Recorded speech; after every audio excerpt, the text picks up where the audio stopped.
Mwalimu mmoja wa madrasa mjini Mombasa ameshtakiwa kwa tuhuma za kumlawiti mwanafunzi wake katika eneo la Old Town. Malao Ahmed aliyedaiwa kufanya kitendo hicho mwezi jana alikanusha mashtaka hayo mbele ya hakimu mkazi wa Mombasa David Odhiambo. Na kama anavyotuarifu Francis Mtalaki, viongozi wa Kiislamu nao wametaka kukomeshwa kwa ndoa za utotoni miongoni mwa jamii hii.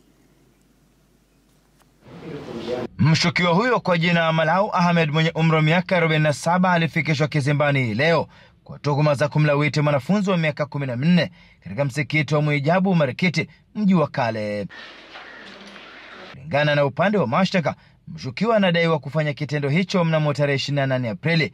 Alikana mashtaka yote mbele ya hakimu mkazi David Odhiambo na kuachiliwa kwa dhamana ya shilingi nusu milioni. Kesi hii itatajwa tena mnamo Mei 27 huku familia ikilelea haki.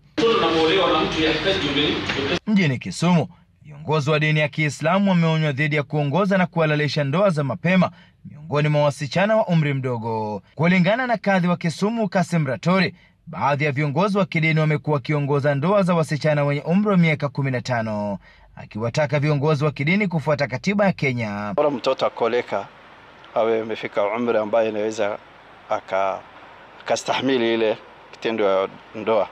Kwa mtoto mdogo na anapata madhara katika kuolewa, sheria hairuhusu. Tumejaribu kuwaeleza pia walimu wetu na maimamu, wakati watakuwa wakitoa lile hutuba kwenye msikiti, iwe kati ya lile hutuba ambayo inazungumziwa the topics kwa the entire public ambao wamekuja kuhudhuria kwenye msikiti, wasikize na waelewe, ili pia hao wasiwachiliwe kufanya vitu ambazo haziambatani na kisheria. Wakiongea katika warsha ya kutoa hamasisho katika msikiti wa jamii ya kaunti ya Kisumu, viongozi hawa wamesema visa hivi vimeongezeka na kutaka waliohudhuria kuhakikisha ndoa za mapema zimepigwa teke kote nchini. Francis Mtalaki, Ringa Citizen, Mombasa.